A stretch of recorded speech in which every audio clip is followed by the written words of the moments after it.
సమర్థులుగా ఉండాలని, లేకపోతే ఎన్నో బాధలు సమస్యల్లో ఎదుర్కొంటామని తెలియజెప్పేదే ఈ నాటకం. ఈ నాటకంలో పాత్రలు, పాత్రధారులు C2A IPL విద్యార్థులు. మామగారుగా బిందు, అత్తగారు మనోజ్ఞ, అల్లుడు గారు రిషి, బావమరిది కార్తికేయ, డాక్టర్ గారు చరణక్షి ఈ విద్యార్థులచే ప్రదర్శించబడుతోంది. తిలకించండి అందరూ.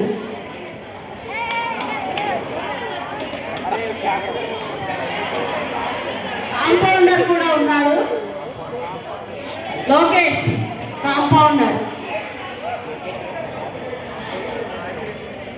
బావా బావా నీరు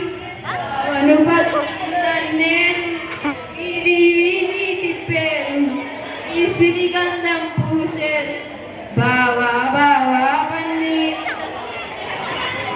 చిన్నోడా ఏమిటా అన్నది? అతగాడి వచ్చినప్పటి నుండి చూస్తున్నాను. ఒకటే వికవికలు, ఒకటే పక్కపక్కలు, నవ్వు నాలుగు విధాలా చేటు.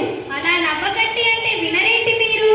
అదేమిటో అల్లుడు గారు కూడా ఒక కొత్త అని లేదు, పాత అని లేదు, ఏమిటేమిటో మాట్లాడుతున్నాడు. మసకోసిన పిట్టలాగా. ఇంతమందిని చూశాను కానీ ఇలా హద్దు మీరిన వారిని చూడనే చూడలేదు. ఎంత బావగా నేనా కొంచెం పద్ధతిలో ఉండాలి నాయన. అలా సందర్భం లేకుండా మాట్లాడుతుంటే ప్రతి వాళ్ళు మిమ్మల్ని చూసి పిచ్చేమన్నా పట్టిందేమో అని అనుకుంటారు. కొత్త అల్లుడు కదా, కొంచెం గట్టిగా ముత్తసైడ్గా ఉండడం మంచిది కదూ. నేను కూడా నా పెళ్ళైన కొత్తలో ఇలాగే ఉండేవాడినా? సరే మీ సంగతి చెప్పండి. ఎవరితోనూ మాట్లాడేవారు కాదు, పలానా వద్దనేవారు. మిమ్మల్ని చూసి మా ఊళ్ళో వారంతా మరీ ఏమిటి ముంగి ముసలమ్మల్ని ఉన్నారు, మరీ అంత ముళ్ళ ముప్పితనం పనికి రాదు, దానికి కూడా కొంచెం హద్దంటూ ఉండాలి అని అనేవారు. అది సరే కానీ పండక్కి అల్లుడు ఇంటికొచ్చాడు కదా అని అన్నన్ని పలహారాలు, అన్నన్ని పిండి వంటలు చేసి పెట్టడం మంచిది కాదు. దానికి కూడా ఒక హద్దంటూ ఉంటుంది.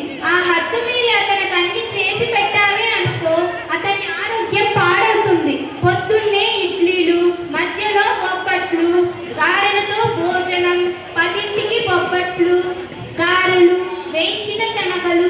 ఏమిటా చిరుతిళ్ళు? అమ్మా బాబాయ్ కలుపు నొప్పి మెలితిప్పేస్తోంది. నా కొత్త బాబాయ్ అంటే తిను తిను అంటూ కంచంలో కుమ్మరించారు. వేలాపరానికని బావా మరదళ్ళు పట్టుబట్టి నిలిపించారు. దేనికైనా ఒక హక్కు ఉండాలి.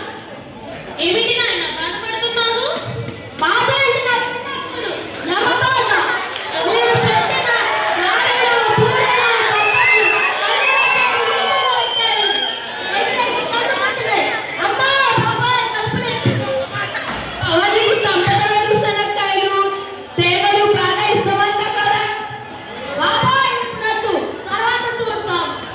ఇప్పించే కదా నన్ను పరిస్థితి తెచ్చింది. అమ్మా బాబాయ్ కలుపు నొప్పి. కొంచెం అల్లం రసం నూరివనా నాయన? అల్లం రసం పట్టే సండే ఉంటే బావగారు 2 బొబ్బట్లు లాగించేవారు. పైగా బాగా ఇష్టమంట కూడా. ఒరే బావ, నాకు కోపం వచ్చిందంటే మొన్నే మా ఊళ్ళో కానీ చాలా చిన్నది బాది. అమ్మా కడుపు నొప్పి. ఎవరి మీద పడితే వాళ్ళ మీద ఎప్పుడు పడితే అప్పుడు మరి అంత కోపం మంచిది కాదు బావా. నీ కోపానికి కూడా ఒక అడ్డంతో ఉంటాయి. నీ ఉండగా అతగాడు బాధతో మెలిగి తిరిగిపోతుంటే అతిలా నీ గొడవ పనికి రాదు. కొట్టనుడైతే మాత్రం పండక్కి వచ్చాడు కదా అని గిద్దలు వేపినంత వేపడమేనా? మీరు కాస్త తగ్గించి పెట్టకుండా ఇంకా ఈ జన్మలో ఈ ఊరు రాను. బాబాయ్ కలుపు నొప్పి. ఇవెక్కడ ఇటువంటి దిక్కుమాలిందా? నేనేనా దీనికంతా కారణం? అలా నుంచుని చూస్తానే డాక్టర్ నన్ను తీసుకురండి.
బాగానే ఉంటాయి, ఏం పర్వాలేదు.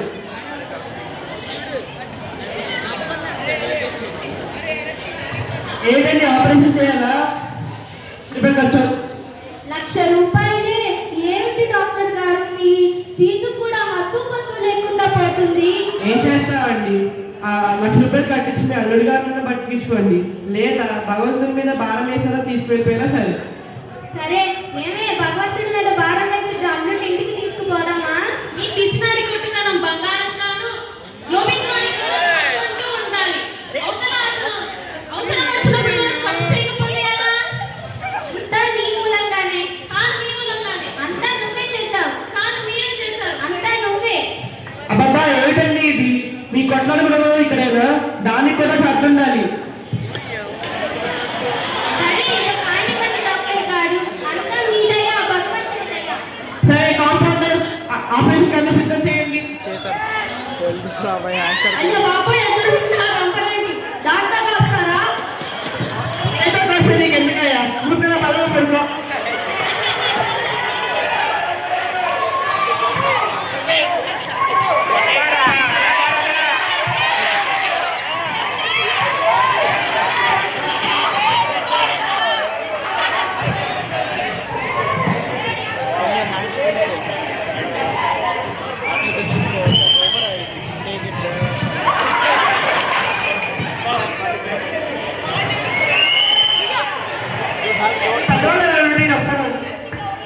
ఏమిటి నాయన, ఆపరేషన్ అయిపోయిందా? కులాసాగా ఉన్నాడా మా అల్లుడు? ఏమన్నా మొహం అయ్యో నా కూతురా, చిన్నతనంలోనే నన్ను అవస్థలు. చచ్చా ఉండండి, మీ కంగారు కూడా హద్దు ఉండాలి. ఆపరేషన్ సక్సెస్, మీ అల్లరి క్షేమంగానే ఉన్నాడు. అసలు ఏమైందండి మా అల్లుడి గారికి? ఇదిగోండి బొబ్బెట్లు, గారెలు, 5 రూపాయలు, 10 రూపాయలు. డాక్టర్